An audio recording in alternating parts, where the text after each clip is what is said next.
Assalamualaikum warahmatullahi wabarakatuh. Waalaikumsalam warahmatullahi wabarakatuh. Alhamdulillahi rabbil alamin. Wassalatu wassalamu ala ashrafil mursalin, nabiyina wa maulana Muhammadin wa ala alihi wa sahbihi ajma'in. Wa ashhadu an la ilaha illallah wahdahu la syarikalah. Wa ashhadu anna Muhammadan abduhu wa rasuluh, sallallahu alaihi wa ala alihi wa sahbihi wa man tabi'ahum bi ihsanin ila yaumiddin. Alhamdulillah, puji syukur kita haturkan kehadirat Allah Subhanahu wa taala. Di kesempatan siang hari ini kembali kita melanjutkan kajian rutin yang diselenggarakan oleh Majelis Ta'lim Qalbun Salim. Dan insyaallah kita akan mengangkat sebuah tema aktivitas haram yang dianggap biasa. Sebenarnya tema semacam ini pernah kita bedah dalam sebuah kajian bedah buku yang ditulis oleh Syekh Muhammad bin Shalih Al-Munajjid hafizahullah. Beliau menulis sebuah buku yang berisi kumpulan dosa-dosa yang diremehkan oleh masyarakat, yang diremehkan oleh manusia. Buku itu berjudul Muharramatun Istahana Bihan Nas, hal-hal haram yang diremehkan oleh masyarakat. Dan sebagai seorang muslim, tentu kita memahami dampak buruk dari perbuatan dosa itu. Apalagi ketika dosa itu sudah menjadi sebuah kebiasaan. Maka ketika orang melakukannya, tidak ada perasaan takut kepada Allah. Sehingga perlu ada peringatan, la'allahum yarji'un, agar mereka kembali kepada Allah Subhanahu wa ta'ala setelah mereka bergelimang dengan perbuatan dosa dan maksiat. Karena itulah kajian yang berkaitan dengan dosa besar diangkat oleh para ulama sejak masa silam. Seperti Adz-Dzahabi dalam karya beliau Al-Kabair, kumpulan dosa-dosa besar. Kemudian juga tulisan yang diangkat oleh Al-Haytami dalam kitab beliau Az-Zawajir. Demikian pula yang diangkat oleh Syekh Muhammad bin Sulaiman At-Tamimi dalam kitab beliau Masail Jahiliyah. Dan untuk saat ini kita akan mengutip sebagian dari perbuatan dosa dan maksiat yang banyak diremehkan oleh manusia. Pertama, disebabkan karena mereka tidak tahu, dan yang kedua mungkin disebabkan karena dorongan hawa nafsu atau karena pengaruh yang lain, termasuk diantaranya adalah disebabkan karena pemikiran yang menyimpang. Tayyib. Jamaah dimakan Allah Subhanahu wa taala. Berkaitan dengan sesuatu yang diharamkan oleh Allah, jumlahnya sangat banyak, dalam arti pelanggaran-pelanggaran yang terjadi di masyarakat terhadap aturan Allah sangat sering terjadi. Dan sebagai hamba yang beriman, pertama kita perlu melihat keutamaan ketika seorang hamba itu meninggalkan sesuatu yang diharamkan. Saya akan bacakan beberapa keterangan yang disampaikan oleh para ulama berkaitan dengan keutamaan meninggalkan apa yang diharamkan oleh Allah Subhanahu wa taala. Qala Maimun bin Mihran rahimahullah pernah mengatakan, beliau salah satu di antara ulama besar,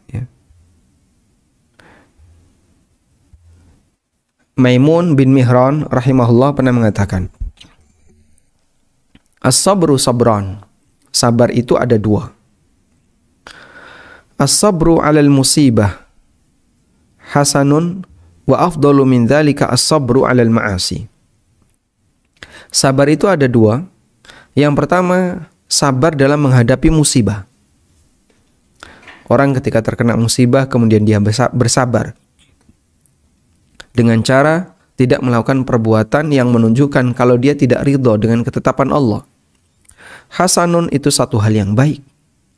Wa afdalu min dzalika, tapi ada bentuk sabar yang lebih afdal dibandingkan itu. Apa itu? As-sabru 'anil ma'asi, yaitu bersabar untuk meninggalkan maksiat. Was-sabiru 'anil ma'asi nihayatuhu ila falahin wa najahin. Karena siapa yang bersabar meninggalkan maksiat, maka dia akan mendapatkan keberuntungan, dia akan mendapatkan kemenangan. Bisa dia jumpai ketika di dunia, dan hasilnya akan dia jumpai ketika di akhirat. Allah Subhanahu wa taala berfirman, "Ya ayyuhalladzina amanu sabiru wasabiru warabitu wattaqullaha la'allakum tuflihun." Wahai orang-orang yang beriman, bersabarlah, wasabiru, dan berusahalah untuk bersabar, warabitu, ya, dan kuatkan tekadmu, wattaqullah, dan bertakwalah kepada Allah, la'allakum tuflihun, kalian pasti akan beruntung. Imam Ibnul Jauzi rahimahullah pernah mengatakan, walau anna syakhsan taraka maksiyatan li ajlillah, ketika ada orang meninggalkan maksiat karena Allah, la ra'a thamrata dzalik, dia akan melihat buah dari hal itu. Wa kadzalika idza fa'ala ta'atan, demikian pula ketika orang melakukan ketaatan, dia akan melihat buah dari amal ketaatan yang dia lakukan. Qala Sufyan ats-Tsauri, kata Sufyan ats-Tsauri rahimahullah, "Inda as-sabahi yahmadul qaumu as-suri, wa 'inda al-mamati yahmadul qaumu at-taqi." Inda as-sabahi yuhmadul qaumu as-suri, wa 'inda al-mamati yuhmadul qaumu at-taqi. Ketika pagi, maka orang yang dia melakukan ketaatan kepada Allah akan dipuji, dan ketika kematian akan dipuji al-qaum yang at-taqi, yang bertakwa kepada Allah, yang dia berusaha untuk meninggalkan maksiat. Qala Imam Ibnu Qayyim rahimahullah. Ibnu Qayyim rahimahullah mengatakan, "Dzukira lis-sabri 'anil ma'siyah sababaini wa faidatain." Dikatakan bahwasanya orang yang bersabar meninggalkan maksiat itu ada dua sebab dan ada dua manfaat.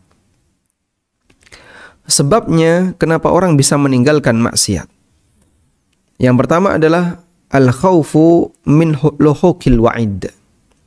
Karena rasa takut. Sebabnya adalah rasa takut dia akan mendapatkan ancaman disebabkan karena maksiatnya.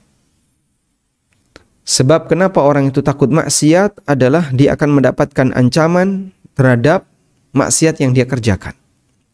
Wathani, dan sebab yang kedua, al-haya'u minar rabbi tabaraka wa ta'ala. Karena rasa malu kepada Allah tabaraka wa ta'ala. Ayyusta'ana ala ma'asihi bini'amihi wa ayyubariza bil adzaimi. Dan untuk bisa mendapatkan ini, agar terbangun rasa takut pada diri seorang hamba terhadap ancaman Allah, dan dia punya rasa malu kepada Allah, adalah ayyusta'ana ala ma'asihi bini'amihi, agar dia mengingat nikmat-nikmat Allah sehingga dia bisa meninggalkan maksiat Allah. Allah banyak memberikan nikmat kepada kita. Tidakkah kamu malu ketika Allah banyak memberikan nikmat kepadamu lalu kamu durhaka di hadapannya? Wa ayyubariza bil adzaim, dan dia malu untuk kemudian melakukan perbuatan dosa besar terang-terangan atau melakukan perbuatan maksiat di hadapan Allah Subhanahu wa taala. Wa ammal faidatan, adapun manfaat yang bisa didapatkan dari perbuatan maksiat, yang pertama adalah al-ibqa' alal iman, bisa mempertahankan iman, wal hadar minal haram, dan selalu hati-hati dari sesuatu yang haram.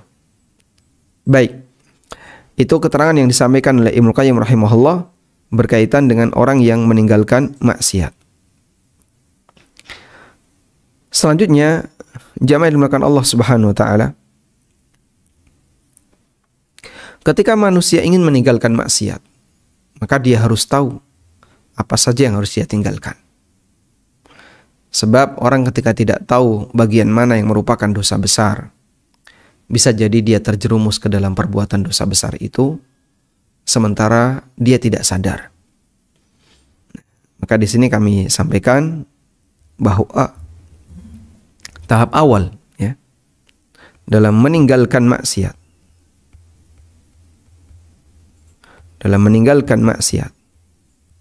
tahap awalnya adalah pahami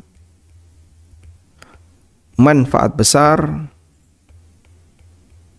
ketika orang meninggalkan maksiat.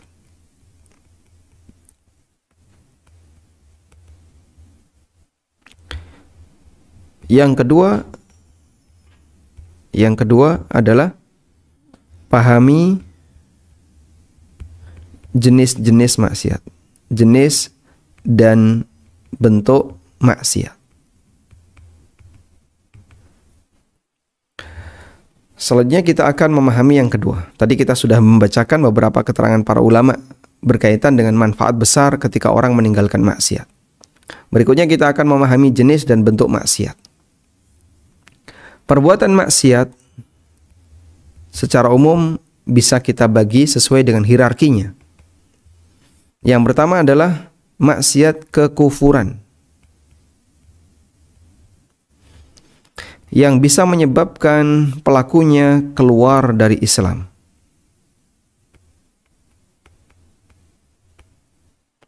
Contohnya apa? Contohnya perbuatan kesyirikan. Contoh yang lain adalah perbuatan kekafiran, di mana orang melakukan perbuatan yang itu menyebabkan dia berstatus keluar dari Islam. Dan maksiat semacam ini jangan sampai terjadi pada siapapun di antara kaum muslimin. Karena Allah Subhanahu wa ta'ala berwasiat agar jangan sampai kita mati kecuali dalam kondisi menjadi seorang muslim. Wala tamutunna illa wa antum muslimun. Jangan sampai kalian mati kecuali dalam kondisi sebagai seorang muslim. Jadi kalaupun kita tidak bisa istiqamah untuk rajin tahajud, tidak bisa istiqamah untuk rajin puasa sunnah, tidak bisa istiqamah untuk rajin ibadah, minimal kita istiqamah untuk menjadi seorang muslim. Wala tamutunna illa wa antum muslimun. Selanjutnya, yang kedua adalah maksiat yang berstatus sebagai perbuatan kufur kecil. Kufur kecil atau syirik kecil. Maksiat yang berstatus sebagai perbuatan kufur kecil atau syirik kecil.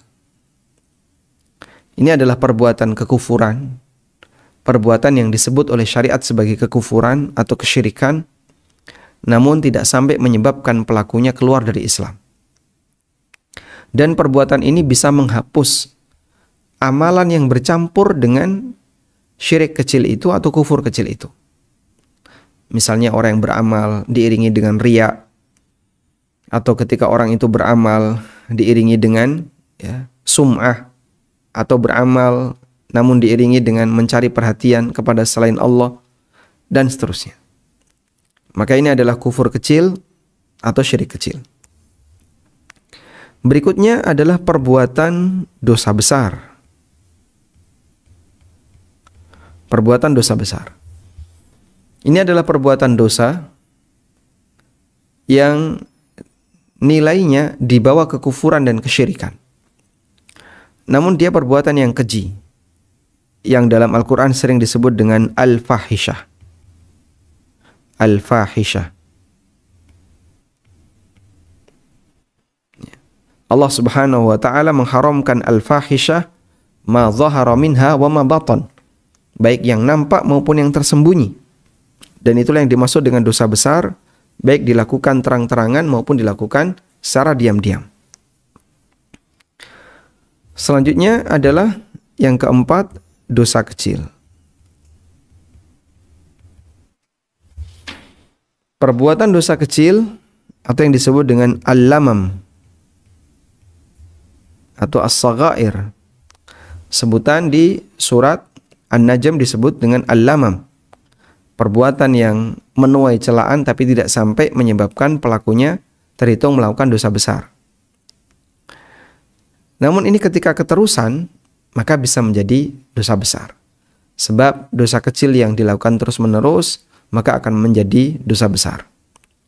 Baik, pelaku dosa besar ini disebut sebagai orang fasik.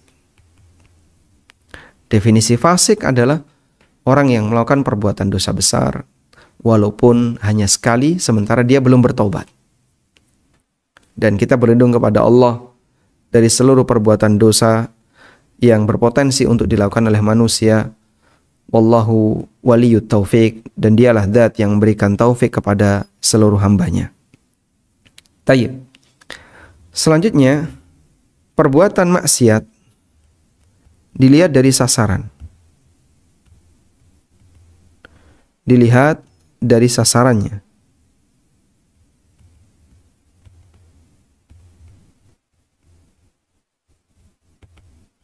Dilihat dari sasarannya, perbuatan maksiat dibagi menjadi dua.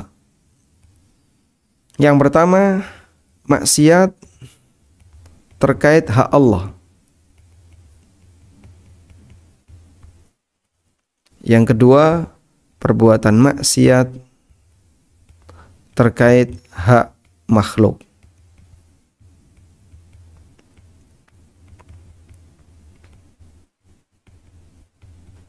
Baik. Dan secara konsekuensi, orang yang berbuat maksiat terkait hak makhluk, maka dia harus minta kerelaan kepada yang bersangkutan. Jika yang bersangkutan tidak ridha, maka orang ini akan ditagih di akhirat. Waliyadzubillah. Ada sebuah kaidah yang disampaikan oleh Ibnu Abbas radhiyallahu anhu. La kabirata wala saghirata ma'al israr.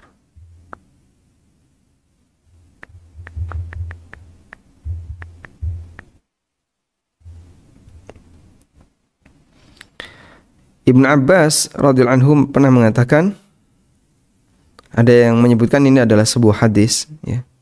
Kalimat la saghirata ma'al israr wala kabirata ma'al istighfar. Hadis marfu dinilai dhaif oleh Ibnu Rajab dalam Jami' Ulum wal Hikam. Faqala, beliau mengatakan, wa ruwiya 'an Ibnu Abbasin, diriwayatkan dari Ibnu Abbas radhiyallahu anhu annahu qala, beliau pernah mengatakan, la saghirata ma'al israri wala kabirata ma'al istighfar. Tidak ada istilah dosa kecil jika dilakukan terus-menerus, dan tidak ada istilah dosa besar jika diiringi dengan istighfar. Namun ungkapan ini ungkapan yang dinilai dhaif, hadis dhaif, ya. Meskipun apakah itu betul keterangan Ibnu Abbas radhiyallahu anhuma, wallahu a'lam. Karena di sini disebutkan athar yang dari Ibnu Abbas mauquf diriwayatkan oleh Ibnu Jarir dan Ibnu Abi Hatim dalam tafsirnya, dan sanadnya dinilai sahih oleh Syekh Muhammad Amr Abdul Latif. Maka di sini kami katakan kaidah dalam maksiat.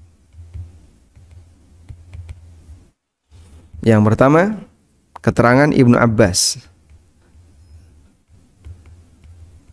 Ini bukan sabda Nabi SAW, ya, tapi keterangan Ibnu Abbas. La saghirata ma'al israr wala kabirata ma'al istighfar. La saghirata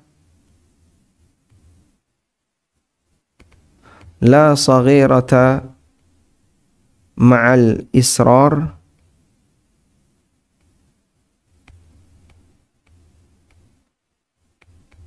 tidak ada istilah dosa kecil jika dilakukan terus-menerus.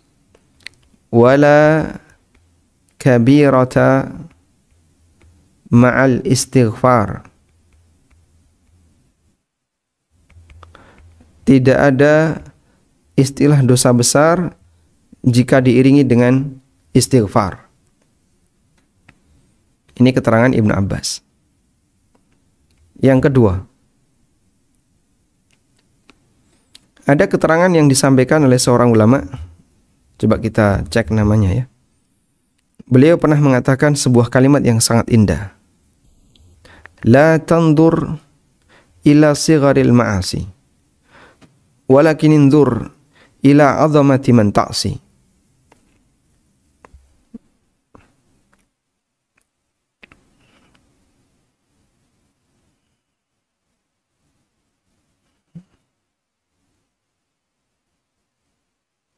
La tandur ila sigharil ma'asi walakin indur ila azamati man ta'si.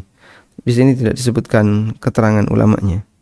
Jangan melihat kecilnya maksiat yang kau lakukan, tapi perhatikanlah keagungan zat yang kau durhakai.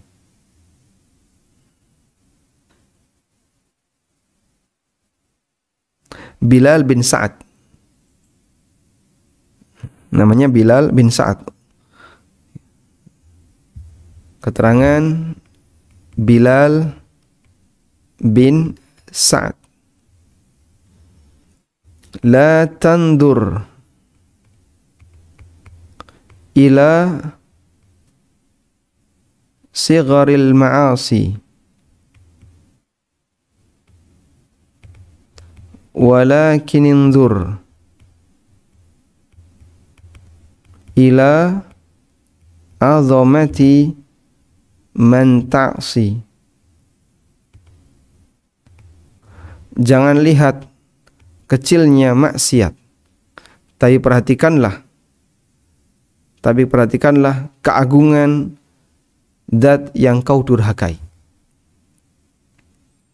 Sehingga orang ketika merasa ini dosa kecil, akhirnya dosa itu diremehkan, perhatikanlah.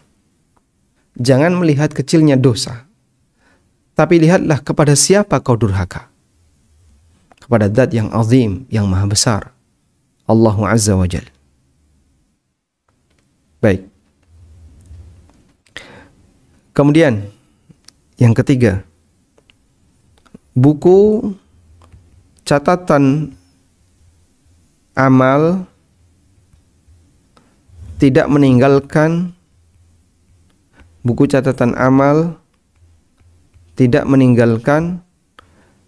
yang besar maupun yang kecil. Sehingga semua dicatat oleh Allah Subhanahu wa taala. Sebagaimana yang Allah firmankan dalam Al-Qur'an di surat Al-Kahfi. "Wa ma li hadzal kitabi la yughadiru shaghiratan wala kabiratan illa ahsaha." Kitab apakah ini? Wa wudi'al kitab, lalu diletakkanlah Alkitab, yaitu kitab catatan amal. Fataral mujrimin, maka engkau melihat orang-orang yang al-mujrimin, yang rajin berbuat dosa, terutama para pelaku kekufuran dan kesyirikan. Fataral mujrimin, maka engkau akan melihat orang-orang yang banyak berbuat dosa. Musyfiqina mimma fihi, mereka ketakutan untuk melihat apa yang ada dalam isi kitab itu. Wa yaqulun, dan mereka mengatakan, ya wailatana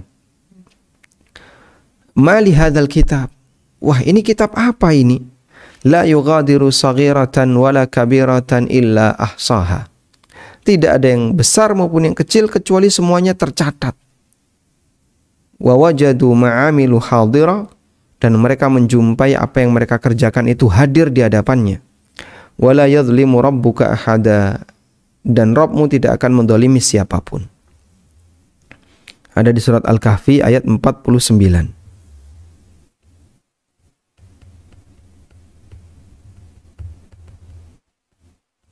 Baik.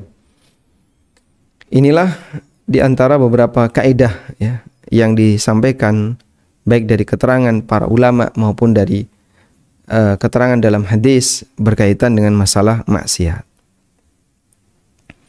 Nah, selanjutnya kami akan sebutkan beberapa perbuatan maksiat dan perbuatan dosa yang secara umum diremehkan oleh masyarakat. Kita hanya sebutkan sebagian ya. Di antaranya adalah perbuatan maksiat dan perbuatan dosa dalam masalah tauhid. Seperti berbuat syirik kepada Allah, beribadah di kuburan, menyembelih untuk selain Allah. Seluruh perbuatan dosa ini perbuatan dosa yang menyebabkan pelakunya keluar dari Islam. Dan Allah haramkan siapapun yang berbuat syirik. Sebagaimana yang Allah firmankan dalam Al-Quran, innahu umay yushrik billah faqad harramallahu alaihil jannah. Siapapun yang berbuat syirik kepada Allah, maka Allah haramkan dia untuk masuk surga. Sehingga kita catat di sini perbuatan dosa besar yang sering diremehkan oleh manusia. Kita awali dari urutan berkaitan dengan hak Allah.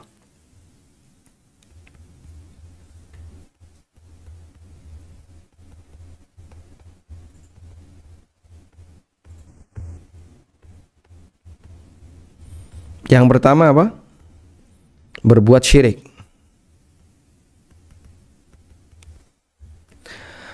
Tidak banyak orang yang sadar akan bahaya syirik. Bahkan sebagian di antara mereka ada yang membela kesyirikan dengan alasan itu adalah budaya. Perhatikanlah bahwa sadar akan syirik itu salah satu di antara sifatnya para nabi. Sampai Nabi Ibrahim alaihissalam berdoa kepada Allah, ya, miliki sadar akan bahaya kesyirikan. Sadar akan bahaya syirik, perbuatan syirik.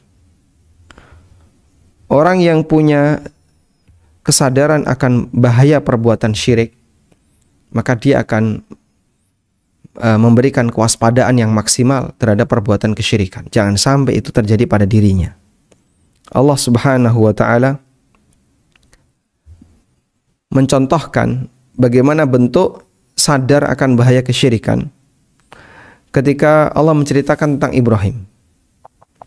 Allah berfirman dalam Al-Quran menceritakan tentang Ibrahim, wajnubni wa baniya an na'budal asnam, dan jauhkanlah diriku dan anak keturunanku agar jangan sampai mereka menyembah berhala. Ada di surat Ibrahim ayat 35. Wa idh qala Ibrahimu rabbi ja'al hadzal balada amina wajnubni wa baniya an na'budal asnam. Ingatlah ketika Ibrahim berdoa, Rabbi ja'al hadzal balada amina. Ya Allah, jadikanlah negeri ini negeri yang aman. Wajnubni, dan jauhkanlah aku, wa baniya, dan anak turunku, an na'budal asnam, agar kita tidak menyembah berhala. Ada seorang ulama yang mengatakan, fama ya'manul bala ba'da khalilir rahman. Pada waktu ulama ini membaca ayat ini, ayat yang tadi kita baca, doanya Ibrahim, beliau itu menangis. Lalu beliau mengatakan, fama ya'manul bala ba'da khalilir rahman. Siapakah orang yang bisa menjamin dirinya aman dari perbuatan kesyirikan setelah dia membaca doanya Ibrahim Khalilur Rahman yang memohon kepada Allah perlindungan dari kesyirikan? Ya. Coba Anda mengukur ya, tingkat doa yang kita baca sehari-hari. Pernah nggak kita itu berdoa kepada Allah, ya Allah, jauhkanlah aku jangan sampai nyembah berhala. Ya Allah, lindungi aku dari penyembahan berhala. Pernah kita berdoa kayak gitu? Mungkin jarang di antara kita yang berdoa seperti itu, dan bahkan nggak pernah kita mengucapkan doa seperti itu. Karena isi doa kita itu lebih banyak diwarnai dengan keinginan-keinginan duniawi, minta utangnya dilunasi, lancar rezeki, lancar jodoh, lancar. Lebih banyak berjejal dengan keinginan duniawi. Makanya doa itu mewakili obsesi. Sehingga kalau ada orang yang ingin tahu obsesi dirinya, lihatlah apa yang menjadi rutinitas doanya. Itulah yang menjadi harapan besarnya. Karena ketika orang itu punya iman kepada Tuhan, maka dia akan meminta kepada Tuhannya untuk mewujudkan apa yang menjadi keinginan besarnya dan obsesinya. Sehingga ketika seorang itu berdoa kepada Allah, doa itu yang mewakili obsesi dan keinginannya. Sekarang Anda bisa lihat Ibrahim alaihissalam berdoa kepada Allah, memohon agar dijauhkan dari apa Pak? Penyembahan berhala. Berarti menunjukkan rasa takut dia kepada perbuatan kesyirikan itu sangat besar.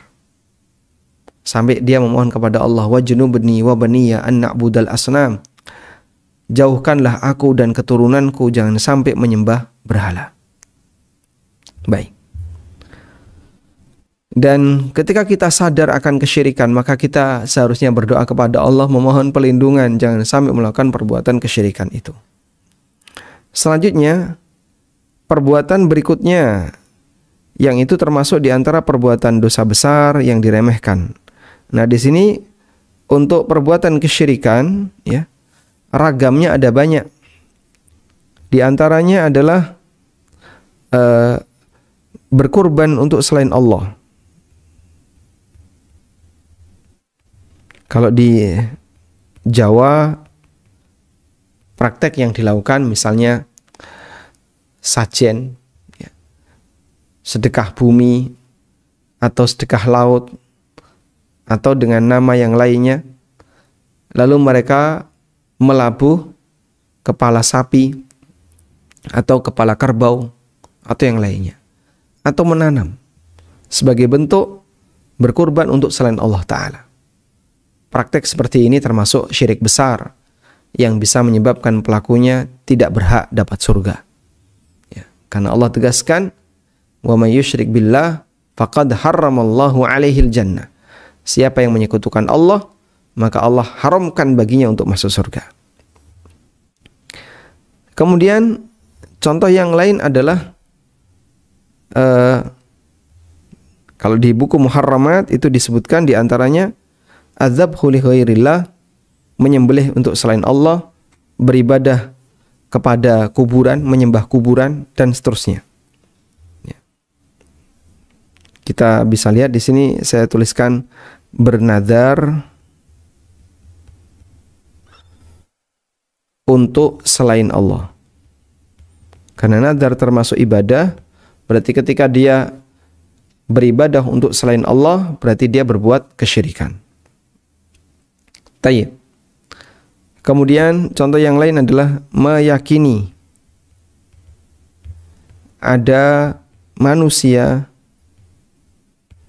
yang mengetahui hal gaib. Meyakini bahwa ada manusia yang mengetahui hal gaib.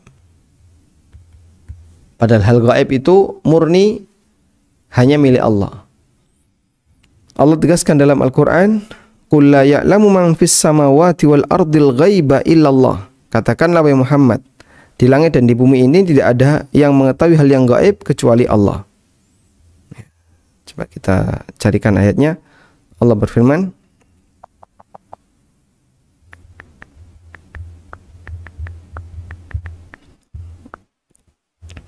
qul la ya'lamu man fis samawati wal ardil ghaiba illallah.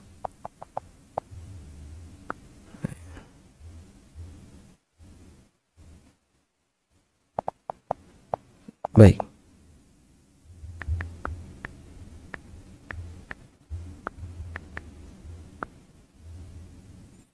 Di surat An-Naml ayat 65 Allah berfirman, qul, katakanlah, la ya'lamu, tidak mengetahui, man, siapapun di langit maupun di bumi, hal yang gaib, tidak mengetahui hal yang gaib, illallah, kecuali Allah. Wa ma yash'uruna ayyana yub'atsun. Sehingga tidak ada satupun malaikat yang tahu hal yang gaib. Sebagaimana para nabi tidak tahu hal yang gaib, kecuali hal gaib yang diwahyukan oleh Allah. Sisanya manusia tidak pernah tahu, dan para nabi juga tidak pernah tahu, kecuali kalau diwahyukan oleh Allah Subhanahu wa ta'ala. Maka siapa yang meyakini ada selain Allah yang mengetahui hal yang gaib, berarti dia menyamakan makhluk tersebut, manusia tersebut, dengan Allah Ta'ala dalam hal yang menjadi kekhususan bagi Allah, dan itu syirik akbar. Taib. Selanjutnya, yang kedua, perbuatan kekufuran. Perbuatan kekufuran adalah perbuatan yang bisa menyebabkan keluar dari Islam. Bisa jadi bentuknya bukan syirik. Kenapa bentuknya bukan syirik? Karena tidak ada proses menyekutukan Allah dengan selainnya. Tapi perbuatan dosa itu perbuatan dosa yang mengantarkan kepada keluar dari Islam. Ya. Bentuknya bukan syirik. Contohnya apa, Pak? Contohnya perbuatan kekufuran yang bukan kesyirikan. Contohnya istihza. Apa itu istihza? Bersenda gurau. Bersenda gurau. Bersenda gurau kenapa? Bersenda gurau dalam masalah agama. Dia bergurau dalam masalah agama.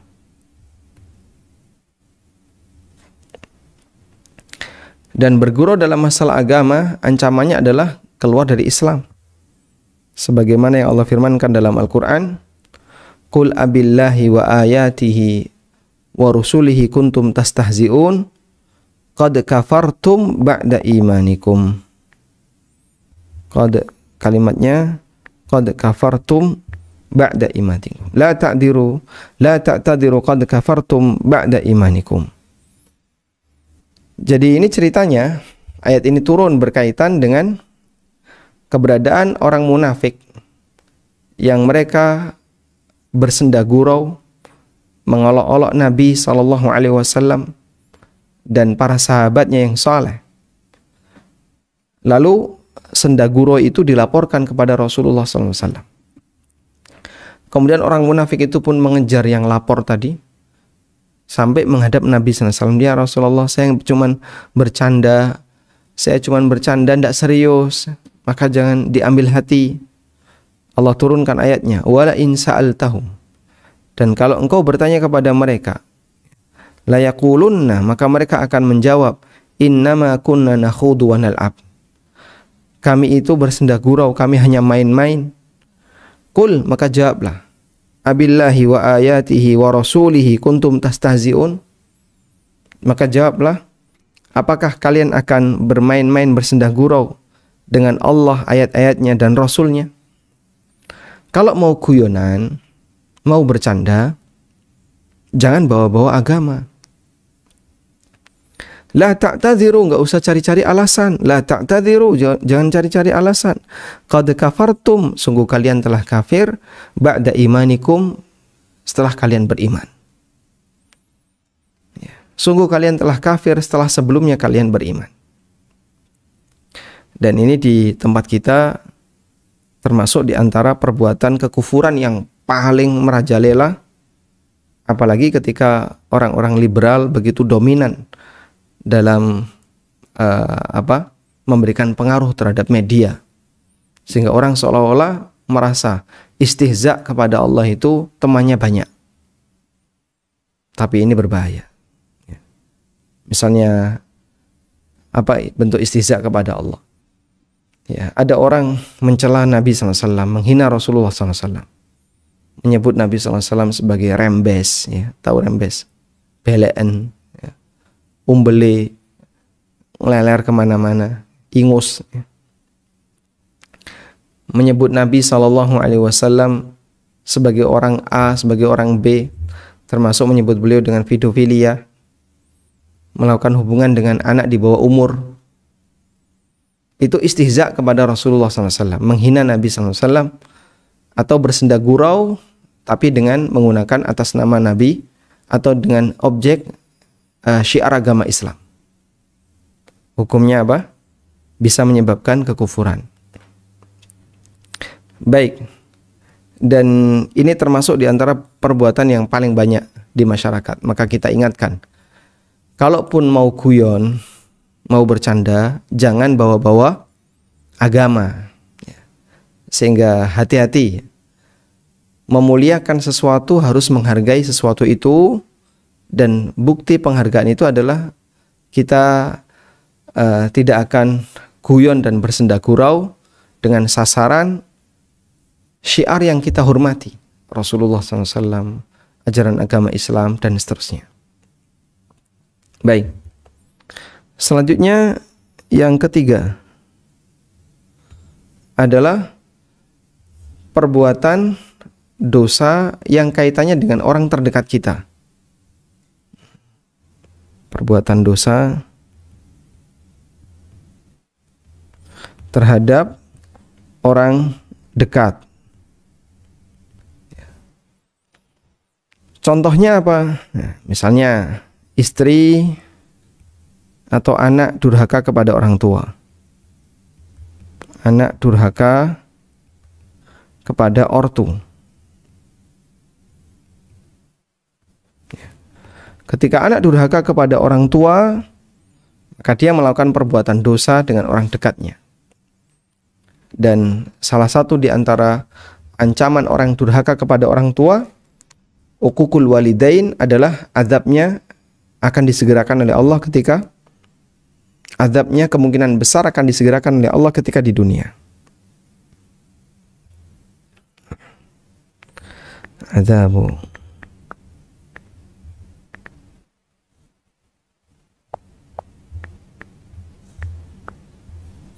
siksaan bagi orang yang melakukan perbuatan uququl walidain, durhaka kepada kedua orang tuanya.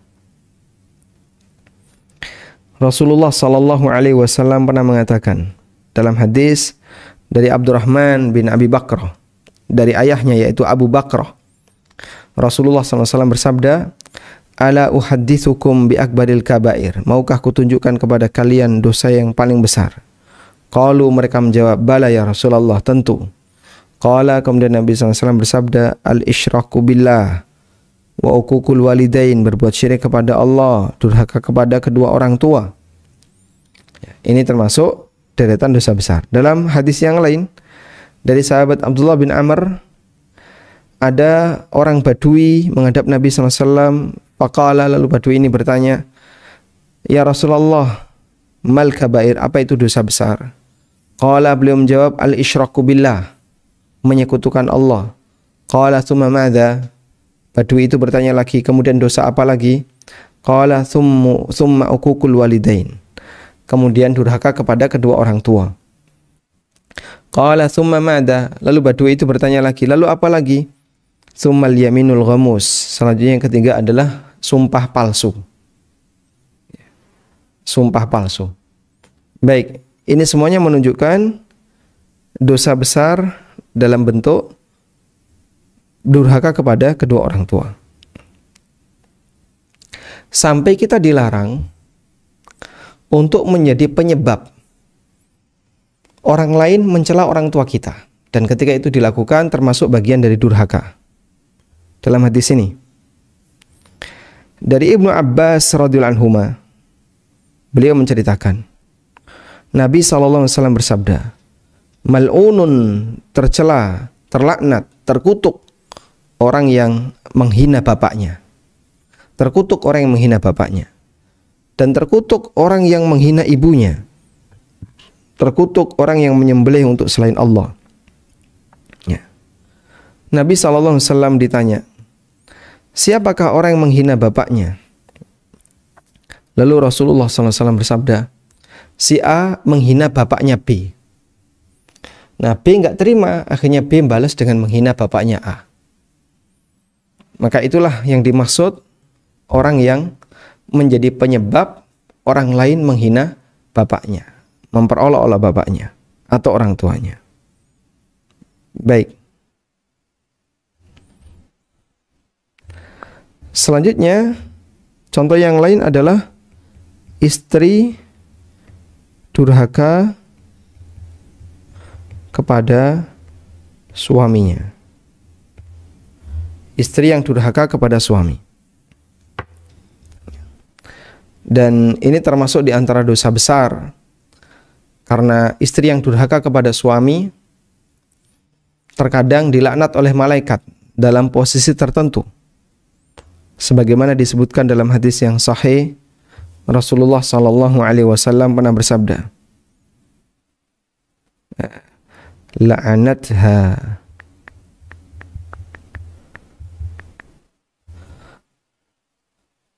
Baik, coba kita lihat hadisnya. Dalam hadis dari Abu Hurairah radhiyallahu anhu yang diriwayatkan oleh Bukhari dan yang lainnya, Rasulullah SAW bersabda, "Idza da'a ar-rajulu imra'atah," apabila seorang lelaki, seorang suami mengajak istrinya ila firashihi, ke ranjang, fa'abat, namun istrinya ini menolak, fabata ghadbana 'alaiha, sampai akhirnya suaminya itu marah kepada istrinya. La'anathal malaikatu hatta tusbih. Maka wanita sang istri tadi akan dilaknat oleh malaikat sampai subuh. Hadis riwayat Bukhari dan Muslim.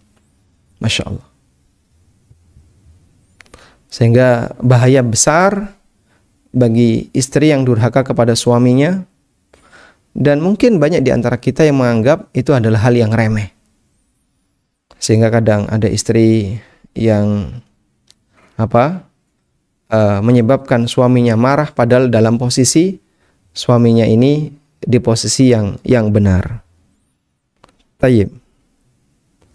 Selanjutnya perbuatan haram berikutnya adalah, kalau di sini disebutkan tentang beberapa dosa kecil, ada tiarah, ada bersumpah kepada selain Allah, ini tiarah, bersumpah kepada selain Allah. Kemudian ada duduk bersama kaum munafik dan orang-orang fasik, lalu akrab dengan mereka. Kemudian meninggalkan tumakninah ketika sholat. Nah, ini termasuk di antara dosa yang sering diremehkan. Ini kalau bila kita tambahkan adalah kedzaliman. Ya, kedzaliman kepala, kedzaliman atasan kepada bawahan. Kedzaliman atasan kepada bawahan. Contoh, kedzaliman suami kepada istri, kedzaliman orang tua kepada anak, dan seterusnya. Sehingga atasan kepada bawahan di sini misalnya suami zalim kepada istri.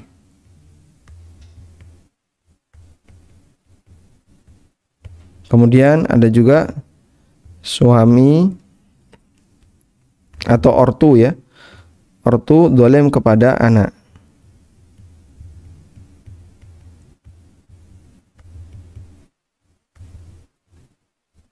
Baik. Ini bentuk kezaliman atasan kepada bawahan.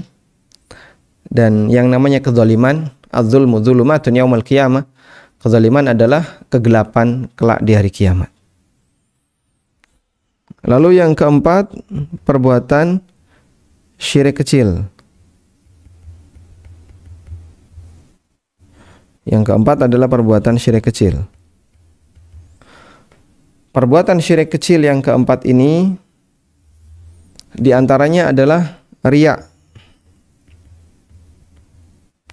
Lalu di sini disebutkan contoh yang lain adalah at-tiyarah, bersumpah kepada dengan menyebut selain Allah.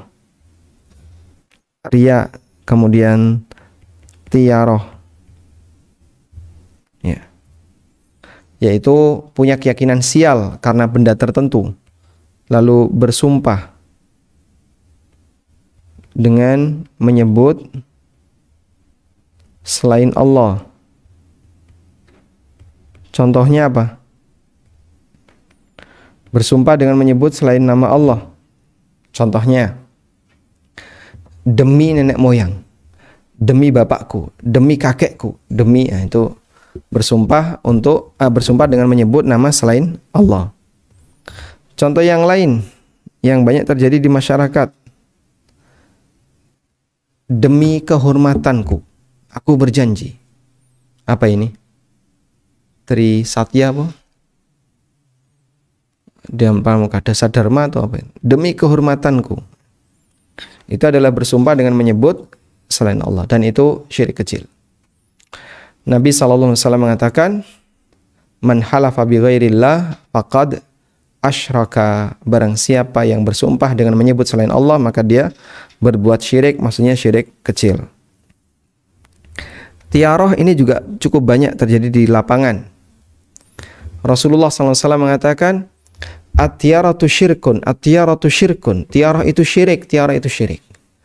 Berkeyakinan sial karena sesuatu yang tidak ada hubungannya itu syirik. Misalnya, mau mengadakan hajatan tapi bertepatan dengan tanggal meninggalnya orang tua. itu nggak jadi, batal. Kenapa? Oh, ini termasuk hari pagebluk, hari sial, sehingga tidak boleh dijadikan sebagai hari untuk perayaan tertentu, resepsi tertentu. Kalau dalam masyarakat Jawa ada istilah geblak, ya. Geblak itu hari kematian. Selasa Kliwon, ya, Rebo Pahing, Kemis Pon, nah, itu namanya geblak. Kalau ada 35 orang yang meninggal dalam waktu yang berbeda-beda, maka berarti semuanya jadi geblak. Jika 35 orang itu adalah semua orang penting bagi dirinya. Misalnya Simbah meninggal Selasa Kliwon atau Sabtu Legi, maka tidak boleh ngadain acara di Sabtu Legi. Karena itu hari sial, disebut dengan hari geblak. Dan itu semuanya adalah tiarah. Nah, selanjutnya, di antara yang sering dilakukan adalah tidak tumak nina dan mendahului imam dalam sholat. Yang kelima, tidak tumak nina. Tidak tumak nina. Terus apalagi satunya? Berikutnya adalah mendahului imam. Mendahului imam. Dan mendahului imam. Ini berkaitan dengan masalah sholat. Ya.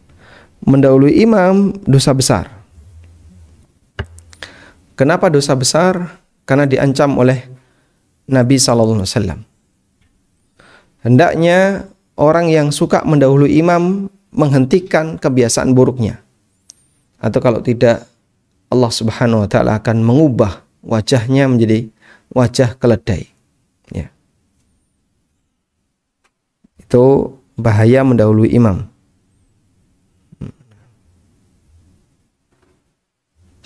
Nabi SAW memberikan ancaman bagi orang yang mendahului imam, sampai beliau sampaikan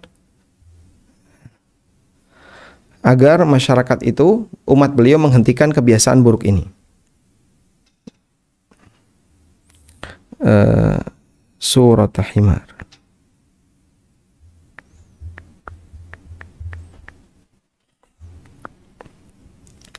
Musabaqatul imam.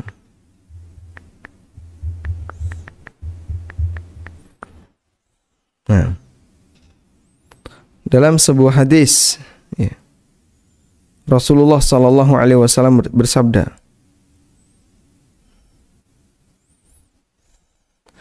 "Ama yakhsha alladhi yarfa'u ra'sahu qabla al-imam."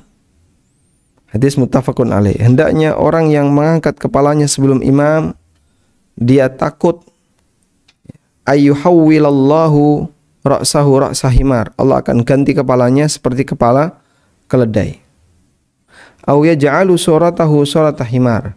Atau Allah jadikan mukanya seperti muka keledai.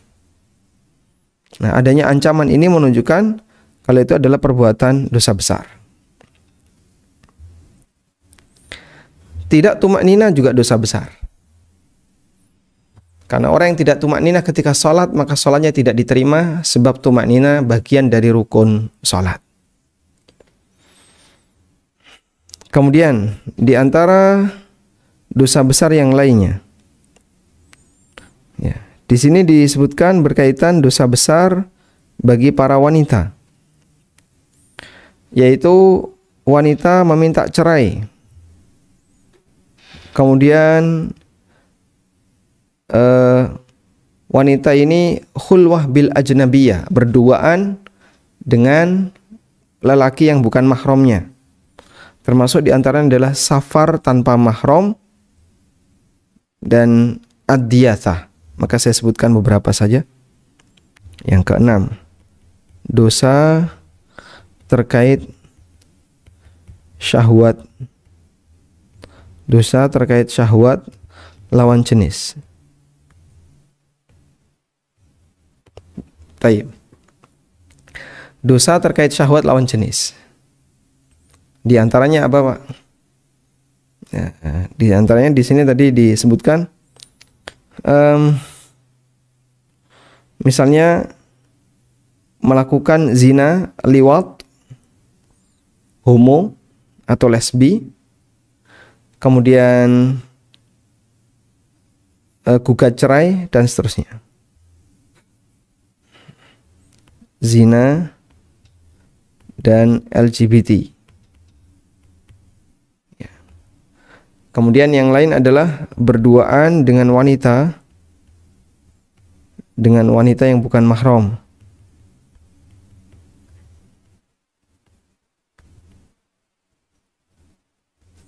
Berduaan dengan wanita yang bukan mahram. Nabi SAW mengatakan, la yakhluwanna ahadukum bimra'atin illa wa ma'aha dzu mahramin.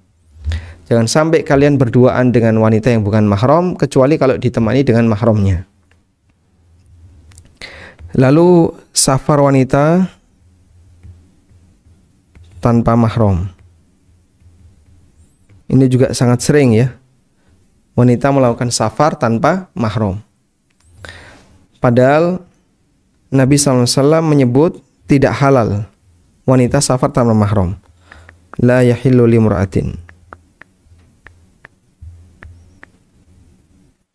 Tidak halal bagi wanita yang beriman kepada Allah dan Rasulnya antusafira untuk melakukan safar sehari semalam kecuali ditemani oleh mahramnya. Jadi sampai dikaitkan dengan iman kepada Allah dan hari akhir. Tidak halal bagi wanita yang beriman kepada Allah dan hari akhir untuk melakukan safar sejarak perjalanan siang malam laisa ma'a hurmah sementara dia tidak membawa mahram. Ya. Hadis riwayat Bukhari. Maka dalam hadis ini Nabi SAW menyebut tidak halal. Berarti perempuan ketika melakukannya hukumnya tidak diperbolehkan. Dan pelanggaran seperti ini cukup banyak. Kemudian memakai parfum ketika keluar rumah. Ketika di luar rumah.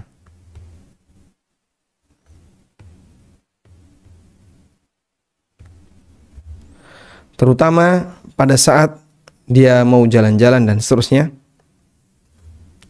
Bagi wanita, Nabi SAW pernah menyebutkan ya tentang ancaman itu. Ayyuma imra'atin ista'tarat fa'lam anna zaniyah.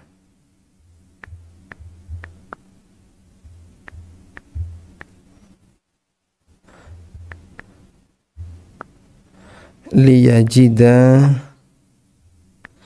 rihaha.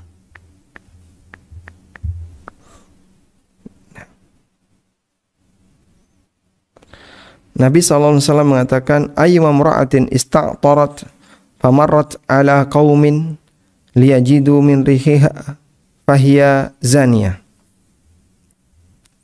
Wanita siapapun yang memakai minyak wangi lalu dia lewat di kerumunan lelaki agar baunya bisa tercium oleh mereka, fahiya zaniyatun, maka itu adalah wanita berzina. Wa kullu ainin zaniyah. Ini hadis dari Abu Musa al-Asy'ari radhiyallahu anhu dan statusnya hadis yang sahih diriwayatkan oleh An-Nasa'i dan yang lainnya. Ya. Maka ada orang yang dia berzina tanpa sadar. Ya.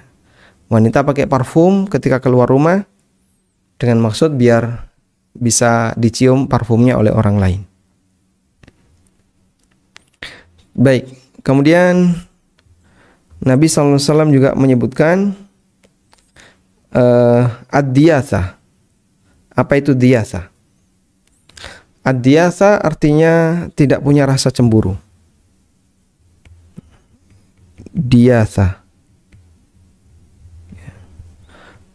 Tidak memiliki rasa cemburu.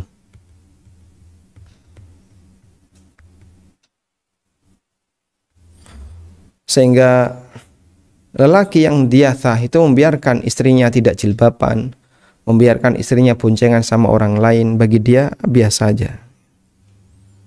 Dan Nabi SAW menyebutkan ya tentang ancaman itu. Ad-dayus alladhi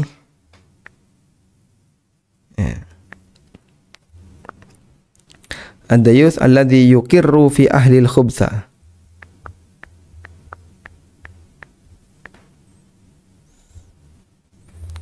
Dalam sebuah hadis yang sahih, Rasulullah SAW bersabda, hadis riwayat An-Nasai dan yang lainnya, Salasatun la yanzurullahu azza wa jalla ilaihim yaumal qiyamah. Ada 3 orang yang gak bakalan dilihat oleh Allah di hari kiamat. Al-aku, durhaka kepada orang tua. Wal mar'atu al-mutarajjilah, wanita ya, al-mutarajjilah yang bergaya lelaki, wanita tomboy. Wad-dayus, dan ad-dayus.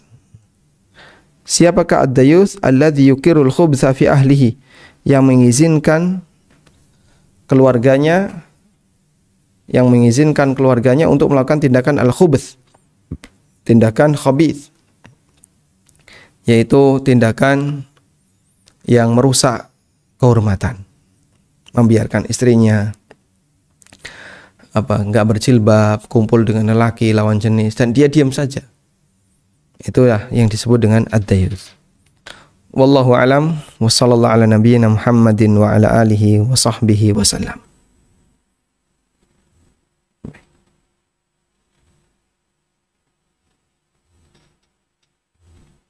Coba di Alhamdulillahirabbil alamin.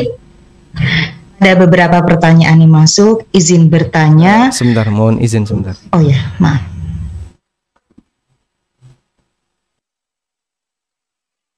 Baik.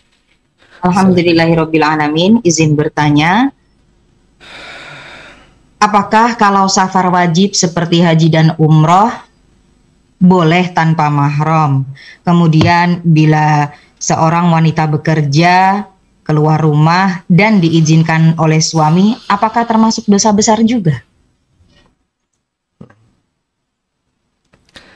Untuk safar wajib, safar haji dan safar umroh yang pertama, umroh wajib, haji yang pertama adalah haji wajib, maka safar seperti ini menurut pendapat yang lebih rajih diperbolehkan bagi wanita untuk berangkat tanpa mahram. Menurut pendapat yang lebih kuat, dan ini adalah pendapat mazhab Syafi'iyah. Namun untuk selain safar wajib, seperti safar untuk aktivitas kerja, karena itu sifatnya hal yang mubah, atau safar untuk aktivitas yang sifatnya mubah lainnya, maka safar seperti ini karena dia bukan safar wajib, maka pada asalnya wanita terlarang untuk melakukan safar tanpa mahram. Bagaimana kalau sudah diizinkan oleh suaminya? Ini hukum Allah, dan seharusnya suaminya tidak mengizinkannya, karena ini pelanggaran istri kepada hukum Allah, dan izin suami tidak mempengaruhi hukum Allah. Karena itu dalam posisi ini, kalau suami mengizinkan, berarti seharusnya suami menyediakan mahram, misalnya kakaknya istri, atau adiknya istri, atau siapa, atau dia sendiri yang menemani, agar ketika keluar kota tetap ada yang menemani dan tidak sendirian. Nabi SAW menyebut la yahillu, tidak halal bagi wanita yang beriman kepada Allah dan hari akhir.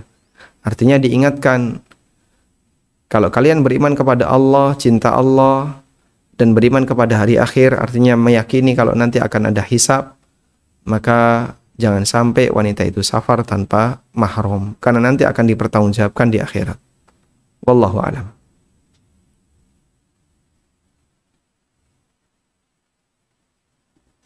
Pertanyaan kedua, apakah mengisi formulir pernyataan atas nama kehormatan diri juga termasuk syirik?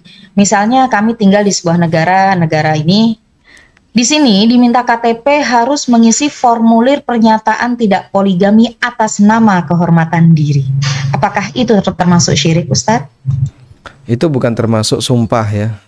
Kalimat atas nama diri saya, atas nama. Jadi atas nama di situ adalah pernyataan bahwa yang menyatakan ini saya sendiri, dan ini saya lakukan dalam rangka untuk menjaga kehormatan diri saya. Insya Allah tidak masalah. Bukan termasuk sumpah, dan bukan termasuk bentuk beribadah kepada diri sendiri.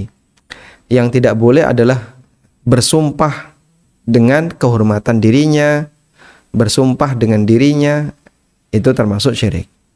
Dan berbeda antara atas nama dengan bersumpah. Wallahu a'lam. Kepada Ibu Gita Tara Asfari, dipersilahkan dengan singkat dan jelas. Ya, terima kasih. Assalamualaikum warahmatullahi wabarakatuh, Ustadz. Waalaikumsalam warahmatullahi wabarakatuh. Barakallahu fiik atas segala ilmu yang diberikan. Semoga Ustadz, juga ANB tim serta seluruh umat muslim dalam keadaan sehat selalu dan dalam lindungan Allah SWT. Amin. Walakum bimithlin. Amin. Afwan, izinkan saya bertanya. Saat ini karir saya berfokus di bidang sumber daya manusia, seorang human resources di beberapa organisasi di mana selalu berhubungan dengan interview kandidat yang akan di-hire. Dan setelah sesi interview selalu diberikan sesi review atau penilaian internal yang kami diskusikan dengan leader dan tim. Yang ingin saya tanyakan, apakah hal ini termasuk ghibah karena membicarakan orang yang tidak ada, baik kekurangan dan kelebihannya? Jazakallah khair, Ustaz. Barakallahu fiik.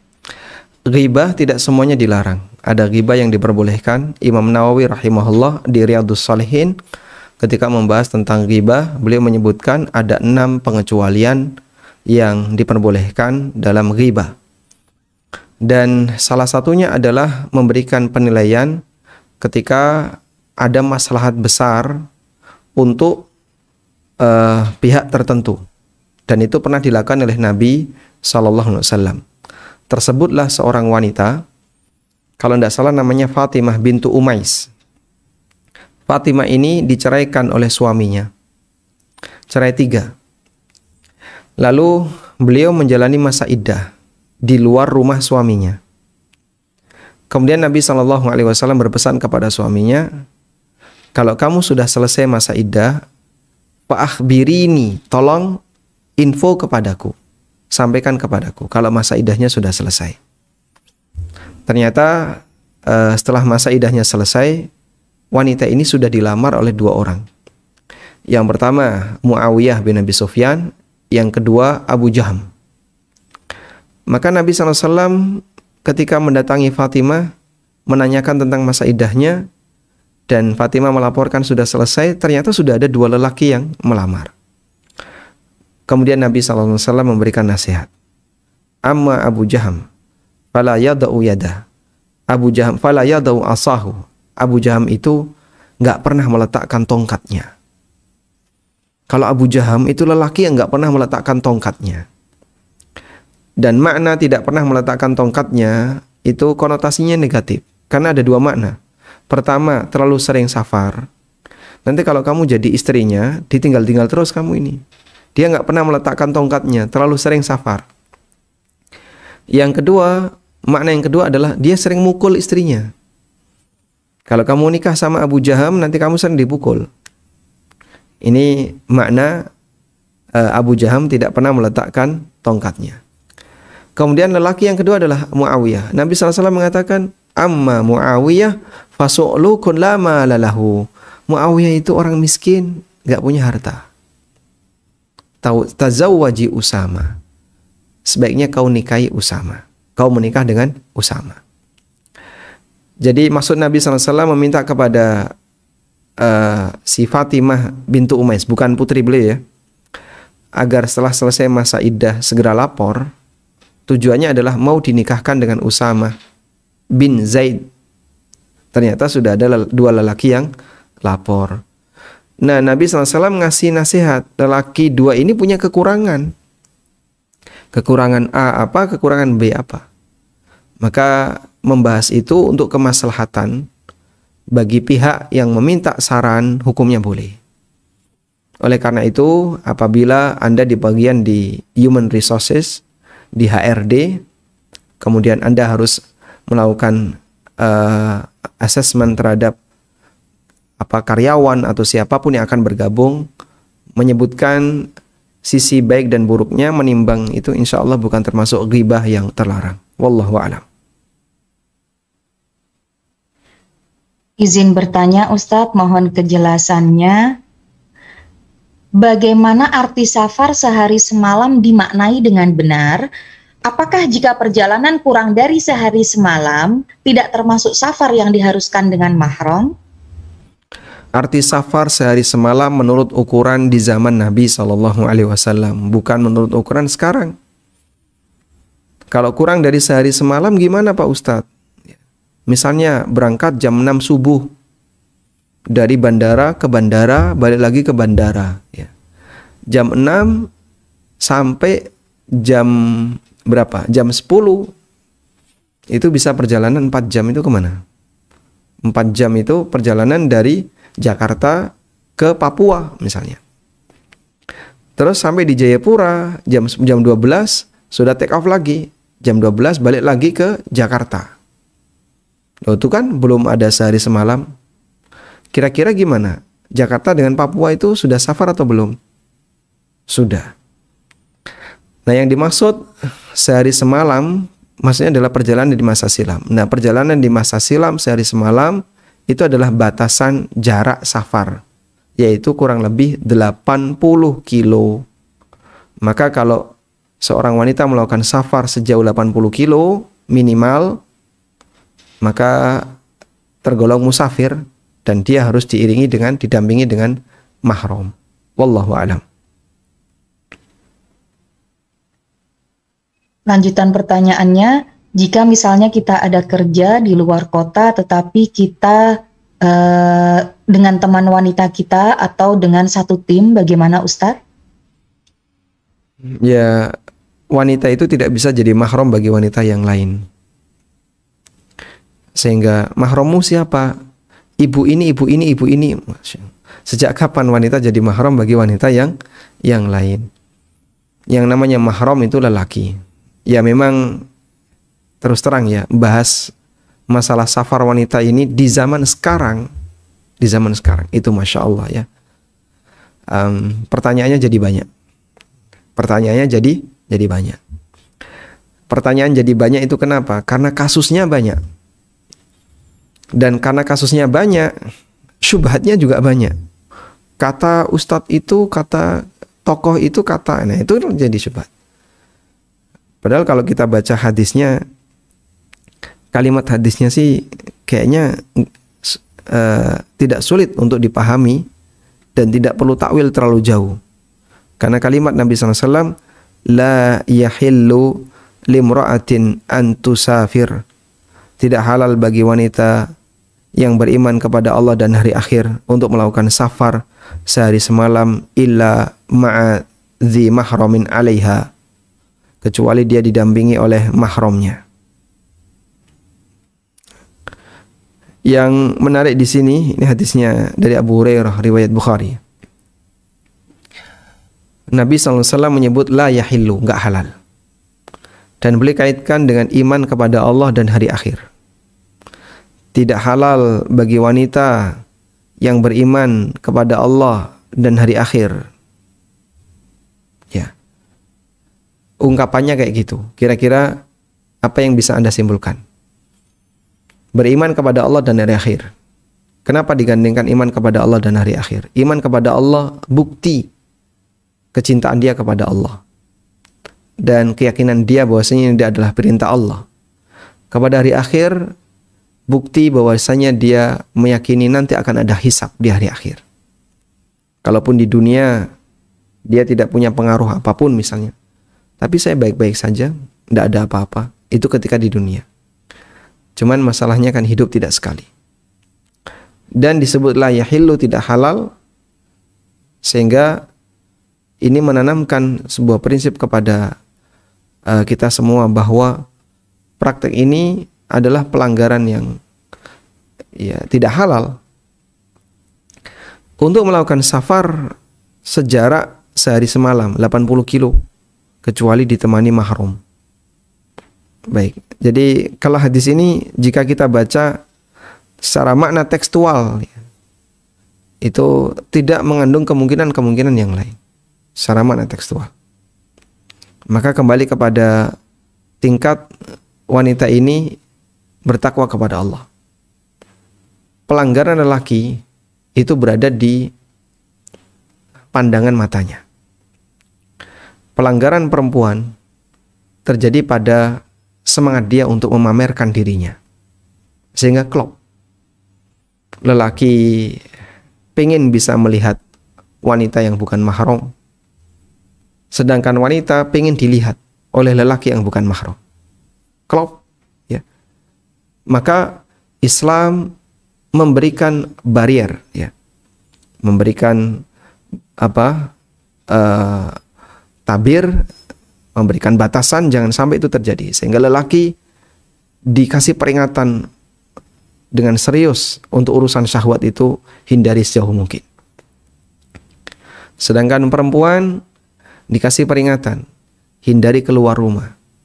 Makanya perintah Allah dalam Al-Quran untuk wanita disuruh apa? Wanita, waqarna fi buyutikunna wala tabarrujna tabarrujal jahiliyatil ula wa ati'na allaha wa aqimna salata wa atina zakata wa ati'na allaha wa rasulah.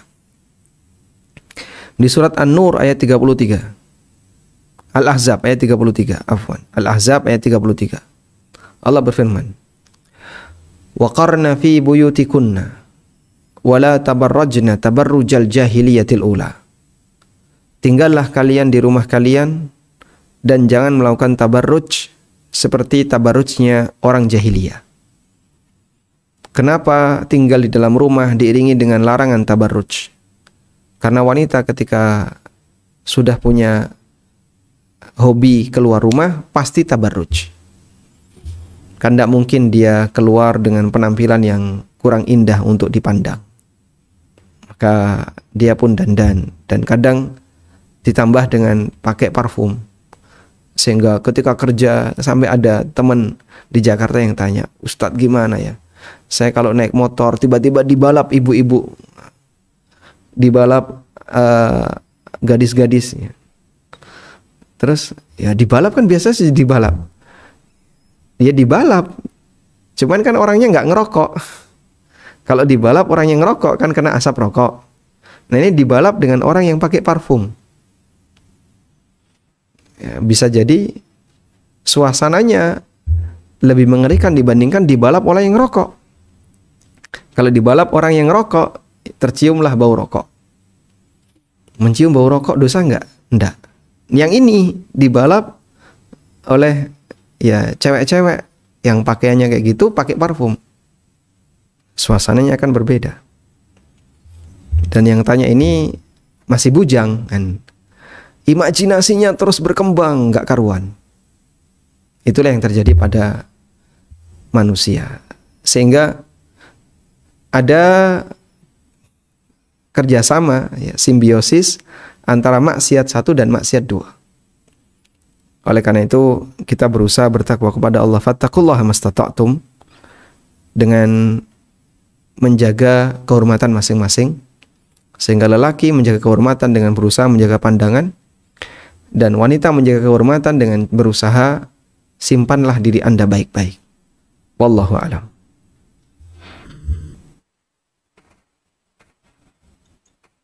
Benar, Ustadznya jadi panjang nih. Apakah ada batas usia? Apakah ada batasan usia wanita safar didampingi mahram? Justru semakin tua makin bahaya kan ya. Makin bahaya dalam arti dia butuh pendamping untuk melayani dia. Karena dia semakin lemah. Kalau dari sisi nilai kelemahan. Kalau dari sisi nilai mengundang syahwat, ya, memang semakin tua tentu saja tidak semenarik ketika masih muda. Tapi dalam hadis tadi tidak ada batasan antara yang masih muda maupun yang sudah tua. Karena itu pada asalnya sama saja antara yang tua dan yang muda. Meskipun yang muda lebih kuat dari sisi efek samping di dunia syahwat. Makanya pendampingan untuk yang masih muda adalah untuk perlindungan dirinya. Di jalan resiko besar. Di jalan akan ada peluang banyak hal. Kalau sekarang mungkin ya suasananya barangkali lebih aman. Ketika manusia menggunakan moda transportasi yang umumnya lewat terminal, kadang ada ibu-ibu yang pingsan sendirian dia. Yang nolong siapa, Pak? Supir truk. atau supir itu ya. Dibawa kemana? Mungkin nggak dibawa ke rumah sakit. Dan ada sebagian orang yang cerita ke saya, di terminal ini pernah ada kejadian kayak gitu. Ya penumpang yang lain mungkin peduli amat. Ngapain saya nolong? Karena saya juga punya kepentingan. Akhirnya yang nolong ya kayak gitu. Dalam posisi ketika petugas belum banyak. Oleh karena itulah pada asalnya seperti ini sama antara yang muda maupun yang tua. Wallahu a'lam. Kepada Ibu Mortiara Sediadi, silakan. Assalamualaikum Pak Ustadz. Waalaikumsalam warahmatullahi. Saya mau menyambung mengenai safar wajib yang tadi Pak Ustadz katakan, kalau safar wajib umroh untuk umroh dan haji yang pertama itu boleh tanpa mahram. Bagaimana dengan padahal itu kan syarat untuk haji dan umroh itu ada syarat utama atau rukunnya harus dengan mahram. Sedangkan dengan peraturan baru pemerintah Saudi sekarang, kalau pemerintah Saudi membolehkan membuka peluang untuk wanita masuk ke Saudi Arabia atau untuk haji dan umroh tanpa mahram. Bagaimana Ustadz? Padahal mahram itu untuk haji dan umroh itu adalah syarat utama. Saya lupa syarat utama ataukah rukun untuk melakukan safar untuk haji dan umroh. Bagaimana Ustadz? Ibu dapat dari mana syarat utama haji dan umroh? Harus ada mahram. Sebelum saya sudah waktu dulu sebelum haji, kalau kita pergi haji kan syarat utama itu kan harus dengan mahram seorang wanita. Baik, bukan syarat utama haji dan umroh, tapi syarat utama safar ya. Mungkin yang lebih tepat. Nah, baik. Jadi memang dulu pemerintah Saudi menetapkan ada surat mahram bagi wanita yang mau melakukan haji maupun umroh. Dan kebijakan itu sudah dihapus. Namun andaikan kebijakan itu ada, yaitu perlu dipenuhi sebagai kebijakan administratif. Tapi akhirnya pihak travel malah justru menjadikan kebijakan itu sebagai tambahan dosa. Tambahan dosanya gimana Pak? Surat mahram palsu. Iya, betul. Ya, itu banyak sekali dulu pelanggaran kayak gitu. Sehingga ini dianggap mahram ini jadi mahram ini, jadi mahram ini. Makanya saya sampai pernah, ya ini pikiran pribadi ya, semakin banyak syarat yang ditetapkan oleh pemerintah baik Indonesia maupun Saudi, semakin banyak maksiat bagi orang yang mau melakukan perjalanan haji dan umroh. Ketika vaksin meningitis diwajibkan, dusta itu banyak sekali. Dusta, sogok itu banyak sekali. Yaitu mungkin jadi ini online ya, mungkin teman-teman juga ikut nonton. Dusta itu banyak sekali. Dusta, sogok, Masya Allah. Begitu itu dihapuskan, satu peluang dosa hilang. Ketika surat mahram itu ada, peluang dosanya besar. Dulu ada biometrik ya. Biometrik diwajibkan, itu dosanya juga ada. Pokoknya semakin banyak syarat, semakin banyak dosa. Makanya saya di ANB Channel ada beberapa penawaran. Kenapa ANB tidak membuka travel umroh? Mohon maaf, secara pribadi saya melihat bisnis ini pelanggarannya banyak. Dari sisi dusta di kanan, dusta di kiri, sogok dan seterusnya. Ya itu baru memandang dari satu sudut pandang aja ya. Mungkin teman-teman yang lain juga punya cara pandang yang berbeda. Sehingga sampai sekarang saya belum tertarik untuk itu. Ya meskipun diminta untuk jadi pembimbing di beberapa travel yang lain. Jadi dengan melihat kenyataan itu, saya memandang kok pahit banget ya untuk dapat. Memang untung berapa sih dalam sebuah perjalanan umroh? Sementara untuk satu orang, kadang satu misalnya kemarin ini nggak vaksin, akhirnya karena nggak vaksin gimana? Nembak, nggak vaksin corona ya. Terus belum vaksin, kartu kuning nggak bisa, nembak lagi. Surat mahram nggak ada, nembak lagi. Mau berapa kali tembakan ini? Dan itu semua adalah dusta, dusta, dusta. Bertumpuk dusta. Untuk Ya, bukan syarat dengan mahram itu memang ketentuan dari Allah sama Rasul itu bukannya begitu. Nah, itulah ketentuan safar ya, yang lebih tepat syarat wanita safar harus mahram, dan itu disebutkan dalam hadis tadi. La yahillu, tidak halal. Baik, tapi kenapa haji dan umroh yang wajib itu dikecualikan? Ya, itu mengacu kepada riwayat Aisyah di mana beliau pernah melakukan safar ma'rufqah bersama rombongan wanita yang aman dalam posisi safar yang sifatnya wajib. Nah, itu dipahami untuk safar wajib. Maka kalau selain safar wajib, ya jangan ngambil rukhsah itu. Jadi safar wajib ini terhitung rukhsah khusus untuk safar wajib. Kalau yang selain safar wajib, jangan mengambil rukhsah, sehingga tidak melebar. Kalau dengan itu yang Rasulullah pernah di seorang sahabat mau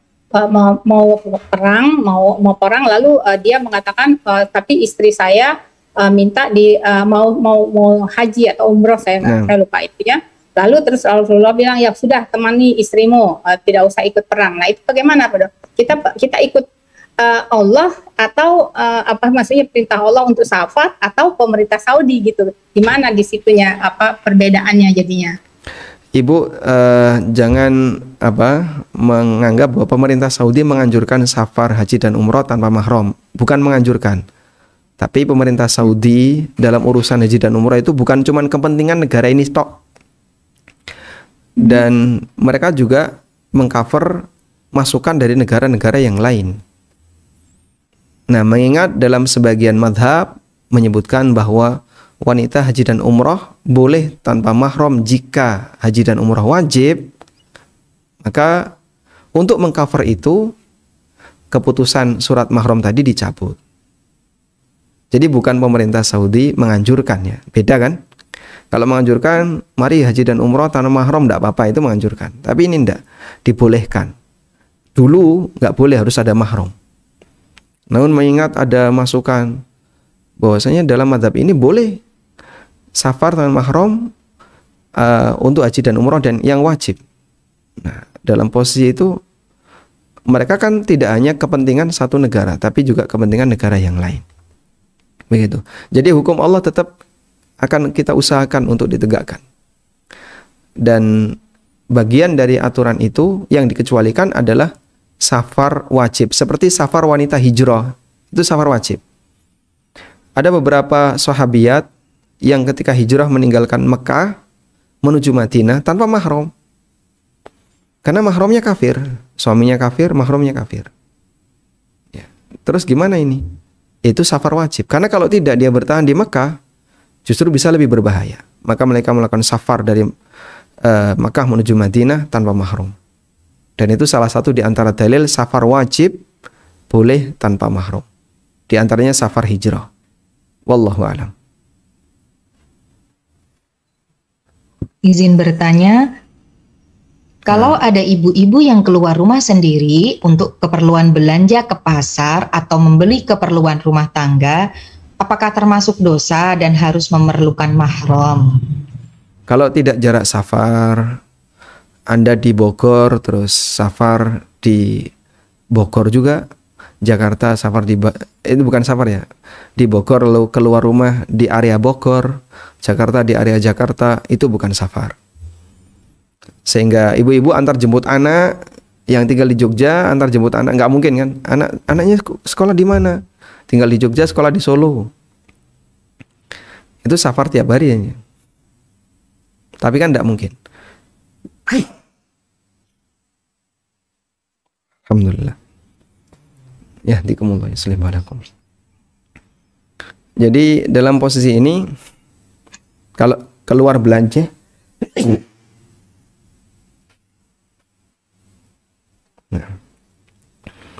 kalau keluar hanya untuk belanja dekat ya, tidak sampai jarak safar, tidak perlu ditemani mahram. Wallahu alam. Tayyib, kita cukupkan sampai di sini. Alhamdulillahirabbil alamin. Mohon maaf sebelumnya kepada Bapak Ibu yang masih belum bisa pertanyaannya saya bacakan ataupun bertanya langsung kepada Ustadz. Alhamdulillahirabbil alamin. Berakhir pula kajian kita pada siang hari ini. Bapak dan Ibu semua silahkan bergabung dengan grup WhatsApp Majelis Ta'lim Qalbun Salim untuk mendapatkan jadwal-jadwal kajian selanjutnya. Marilah sama-sama kita tutup kajian kita pada siang hari ini dengan pembacaan doa yang akan dipimpin oleh Ustadz. Kepada Ustadz persilahkan. Nah, kita mohon kepada Allah, semoga Allah memberikan kita keteguhan untuk selalu istiqamah di atas iman. Allahumma inna nas'alukal huda wat tuqa wal afafa wal ghina. Allahumma inna nas'alukas sadad. Wa sallallahu ala nabiyyina Muhammadin wa ala alihi wa sahbihi wa sallam wa akhiru da'wana alhamdulillahi rabbil alamin. Subhanakallahumma wa bihamdika asyhadu an la ilaha illa anta astaghfiruka wa atubu ilaik. Wassalamualaikum warahmatullahi wabarakatuh.